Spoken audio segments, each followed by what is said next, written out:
Hello, everyone. I'm Paul Price, CEO at Argyle, and welcome to this Argyle Executive Forecast on the very important topic of AI for digital marketers. Perhaps one of the most important topics we've covered in the course of the last couple of years since we've been doing webinars for our members and sponsors and clients. And today, at the risk of oversimplifying something that is, of course, a great deal more complicated, I'm going to try to compress into the next 30 minutes or so what I think are the sort of essentials to be aware of for those of you who may feel the need to be updated on the highlights, if you will, of AI for digital marketing.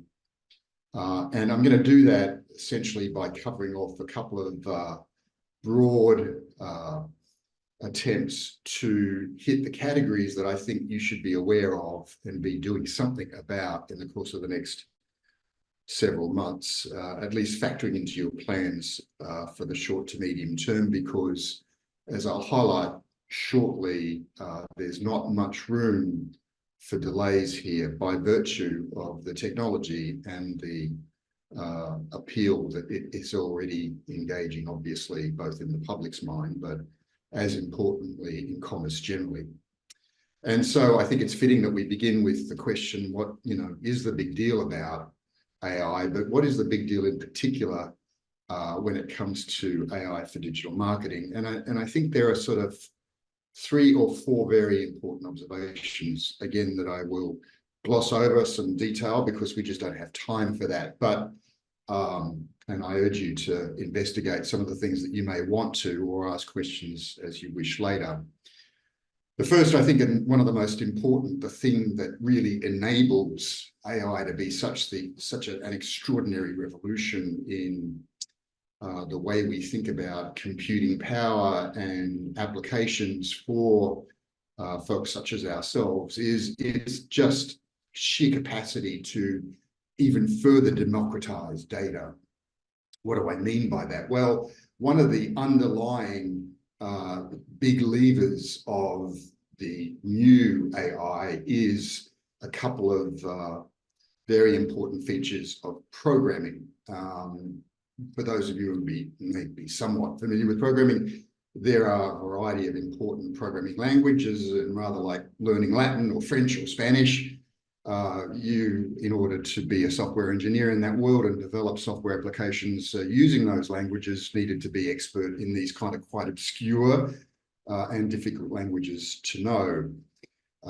What is different about AI is it uses a couple of very important new approaches to programming. One of them is natural language processing, which in other words means speaking kind of normally to AI-based platforms and asking them to do things for you, rather as you might have already done with ChatGPT or Bed or some of the other early available applications. And secondly, there's this large language model underpinning that, where the AI technology is sweeping across lots and lots of data and adopting this language, learning it in machine learning techniques. So what does that really mean? Is it means that there's this enormously large, big lakes of data available to us to make sense of. And that gives us a great deal more accessibility as marketers for very important reasons I'll talk about in a second.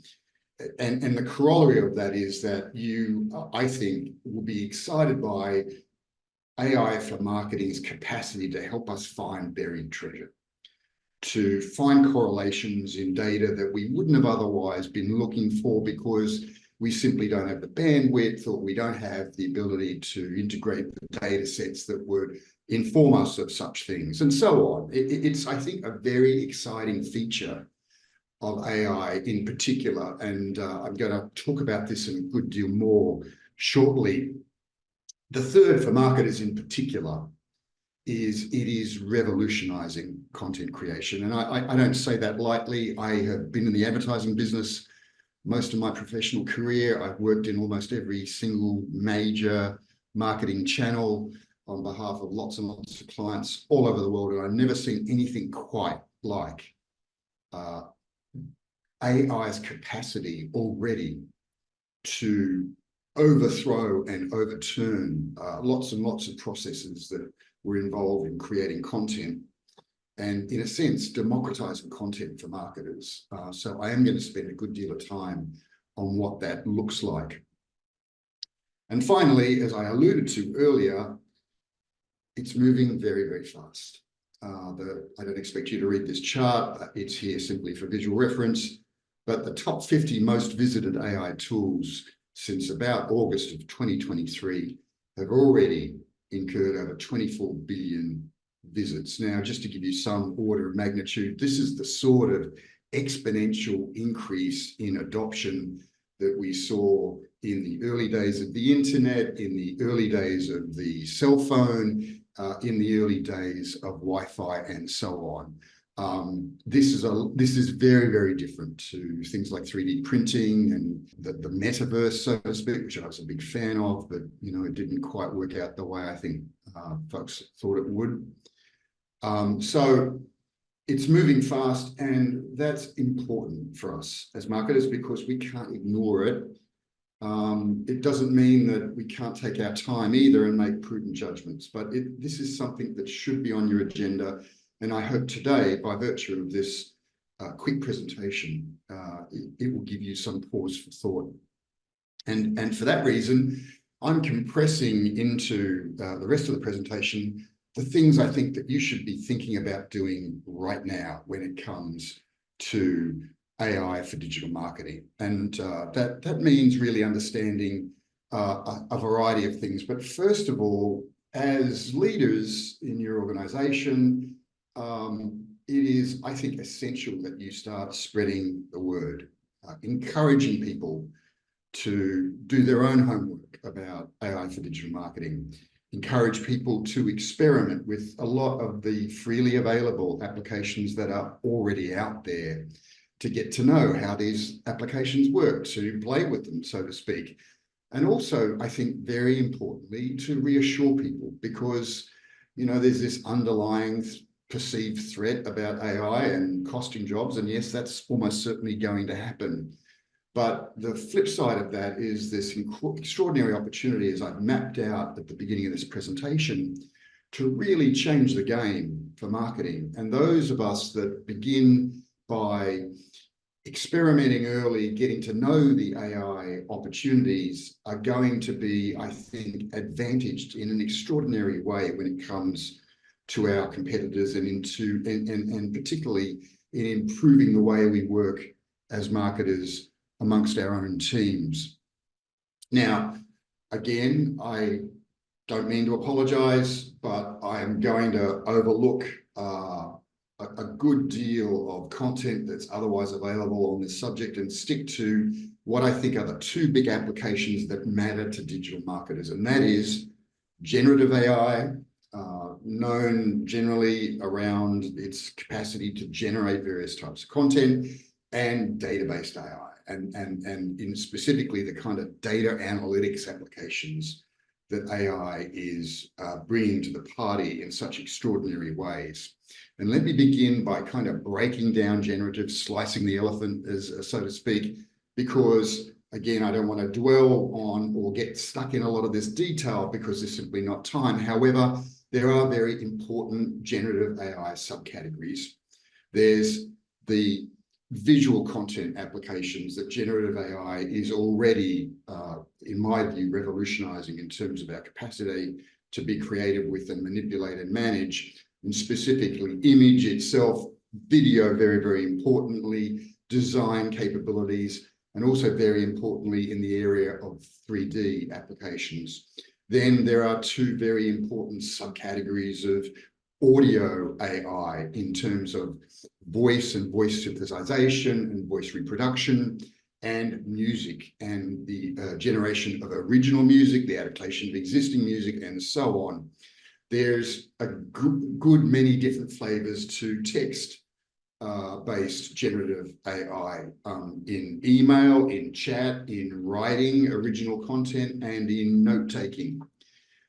which are huge boons to productivity in these areas, as well as opportunities for even more effectiveness. And then finally, there's in the area of code, perhaps less important to most of us on this webinar today, but the capacity for generative AI to generate code using NLP or large language models, to document that code, because that's so essentially important to making sure the code itself can continue to be robust and improved on. And then finally, in terms of generating web applications, and the premise of a good many of the available applications out there on generative AI for marketers is that you do get to, if you, so to speak, write your own applications using one or another of the major platforms. Now, there are already bundles of different examples, and I'm not here to make recommendations. These aren't recommendations. These are ones that I've played with. These are ones I've taken note of because they're popular. There are many, many more already surfacing in this race to capture the kind of available land out there amongst AI pioneers, so to speak. But in the visual generative realm, take a look at DALL-E 2 or InVideo for video, or Midjourney for image manipulation or generation, because I think these are extraordinary examples of what's possible. In audio, take a look at Jukebox for music adaptation and generation, Speechify for voice applications, and Boomi, which is also an extraordinarily diversified and very, very useful AI-based tool for audio. In text, I've used Quillbot. I haven't used Copy.ai as much, but again, it's an excellent text generation platform. And then ChatGPT, we all know that it's probably the kind of reputation leader for lots and lots of reasons. And then finally, in code, if you're so inclined, take a look at AlphaCode, Mintify, or Tab9. Each of these have got their merits. But as I say, there are already literally hundreds. And there are lots of folks going to a lot of trouble to aggregate these into various applications. And you should take the time to take a look at what appears to be available to you if you're so inclined. And of course, as I said earlier, to enthuse your colleagues or your team members to do the same thing, and see how you go, swapping notes and determining what you like and so forth. I do want to say, as I usually do when it comes to the subject of video, that this is something that I am most excited about when it comes to AI for digital marketing, because when you prioritize video and you get the opportunity to unlock video, which is otherwise quite complicated to produce, otherwise quite intimidating in terms of original content, the available video-based generative AI applications I've already used demonstrate that it's not going to be long. In fact, it's already here in some applications, that you can start to really unlock social media channels, because suddenly you've got the capacity to generate the sort of volume of video-based content that they really require to work. I do think that B2B marketing and B2B digital marketing in particular has underutilized social channels. I'm going to talk about that a little bit later, because for a different reason, but the fact of the matter is that the demography of our B2B decision-making communities is changing in favor of these generations that have grown up using social media, and using social media for marketing purposes is something that we all need to embrace. Short format product stories are critical to unleashing social media, and this is this is a very much something that video-based AI, generative AI is very, very adept at. And also in embedding different video formats into other collateral material that you're generating, because it's very friendly, it's very appealing, and it also does a great deal to help you tell stories that are otherwise quite complicated. I think it's an opportunity also, once you've kind of assessed the available landscape of generative AI tools for content, you're going to rethink your customer journey maps, because suddenly you have this capacity, if you do your homework and spend time on finding the right applications to populate it with a good many more experiences that you might otherwise have not done because of the sort of resource constraints that you've got, the budgeting issues you've got. This, again, in turn allows you to be a great deal more personalized when it comes to experiences that you can create with generative AI. And all of that means a great deal more engagement. So it's certainly worth the effort to rethink what your customer journey map looks like and what other sorts of marketing experiences that you could populate it with using generative AI. The other very important opportunity is that it helps you reach new markets. There's almost a revolution at hand here in terms of just generating content translated for other non-English speaking markets, for example. We've already had for some time very, very good machine translators, but this goes up another level, and it gives you an opportunity to think very, very seriously about what can I do in Latin markets, what might I do in other large markets such as China and India, and so on, with the content that you're generating, and to do so with a great deal less difficulty than you would have otherwise needed to.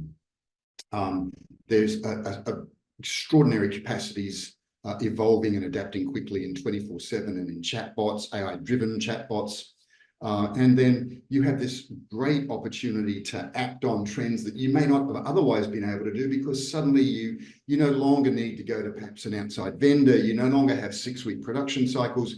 You can do things, so to speak, on the fly and get things out there in the marketplace that take advantage of these trends.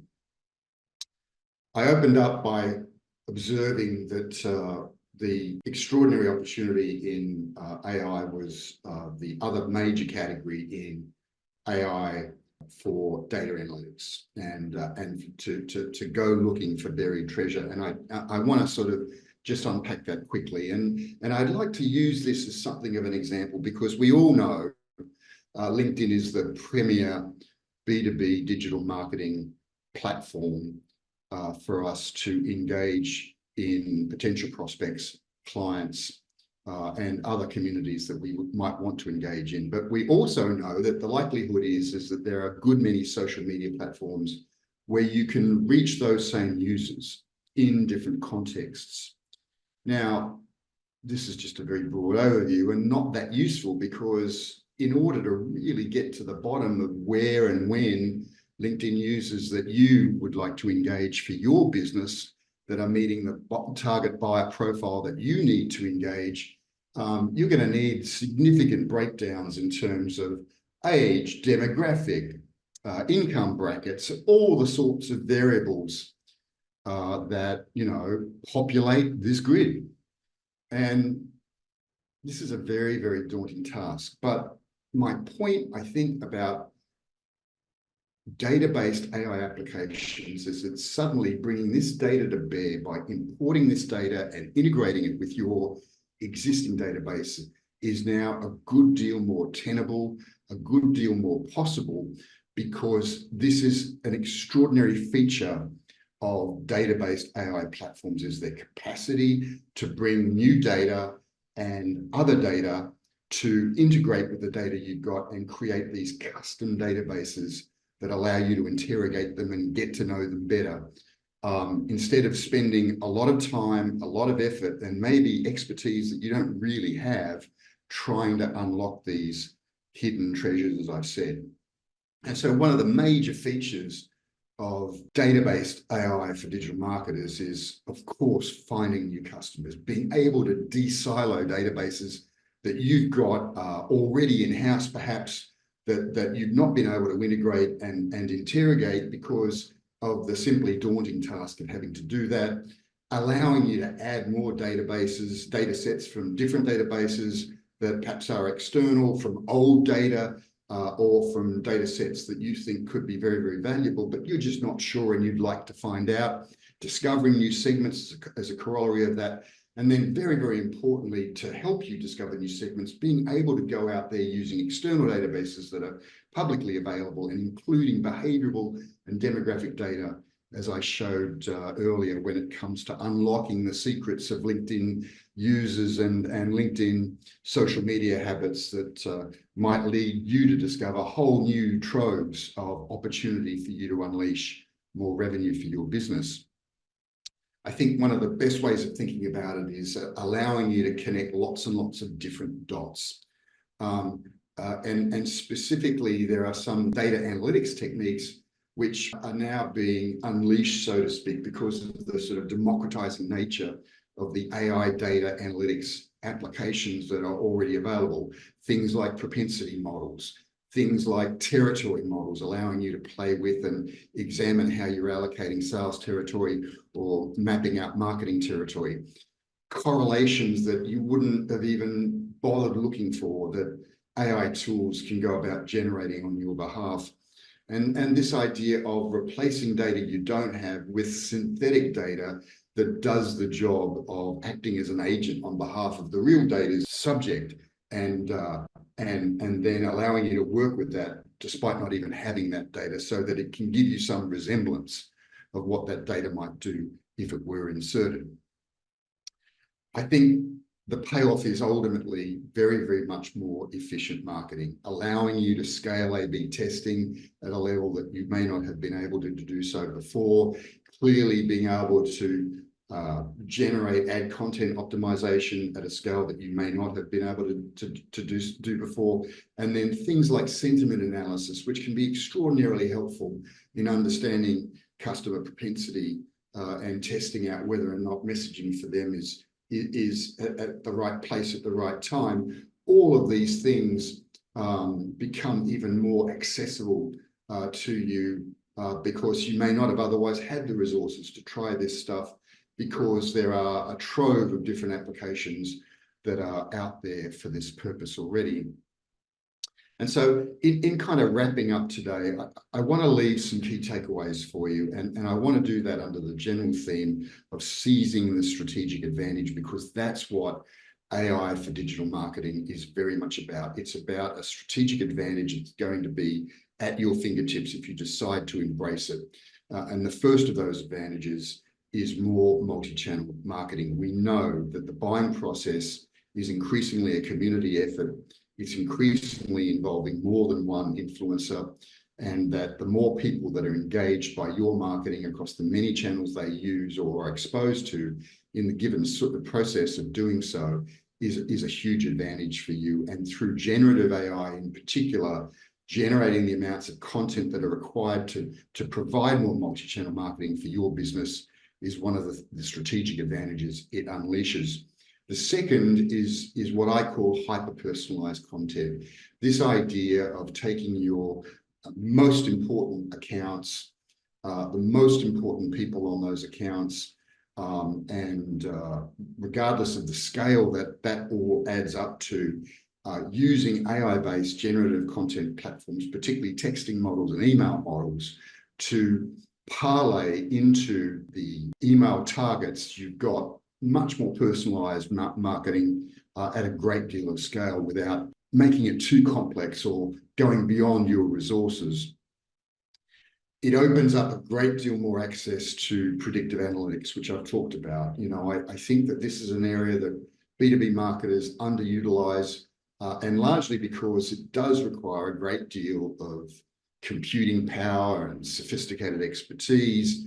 What generally data analytics applications that are AI-based that I'm seeing do is provide a great deal more accessibility to this technique.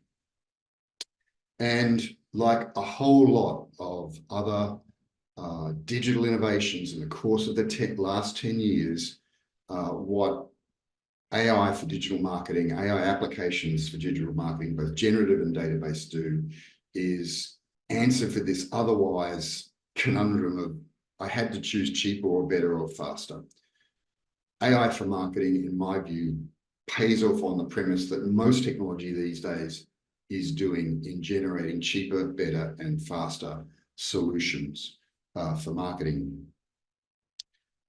It's still early days, and this survey taken in the third quarter of 2023 indicates that only about 30% of companies surveyed had purchased at least one tool. But another 30% do intend to in this calendar year, or have relatively small populations of people working on doing so. The point necessarily isn't just these numbers. The point is that there is a lot of room for almost immediate improvement in the adoption of generative AI tools, in particular for marketing. But as I opened up by saying, you should act now. It is already reinventing marketing. There is already a great deal of AI innovation-based applications that are changing the way we think about SEO, SEM, search generally, just to mention that very important topic. But what will happen is it will evolve rapidly. Moore's law is at play here. This is exponential sort of growth, like compound interest, and before we know it, we're going to see a huge amount of adaptation and adoption by marketers employing these tools, and it would be very, very wise of you to try to avoid being the victim of some sort of competitive advantage by virtue of that adoption. And to, as is usually the point, what does underpin my confidence in talking about acting as soon as possible is the amount of investment attracting large VCs and PEs in this space is, as you might imagine, quite extraordinary. Folks, I hope that this presentation has given you some paths to help you understand how AI for digital marketing can help your business and supercharge your sales efforts in the next short to medium term. I would welcome any feedback that you have on this presentation. We will share the deck immediately after the presentation. And if you have any questions, please feel free to populate them in the chat room, and we'll be delighted to address them. Once again, thank you. And on behalf of Argyle, I wish you the very best of success this year. Thank you very much.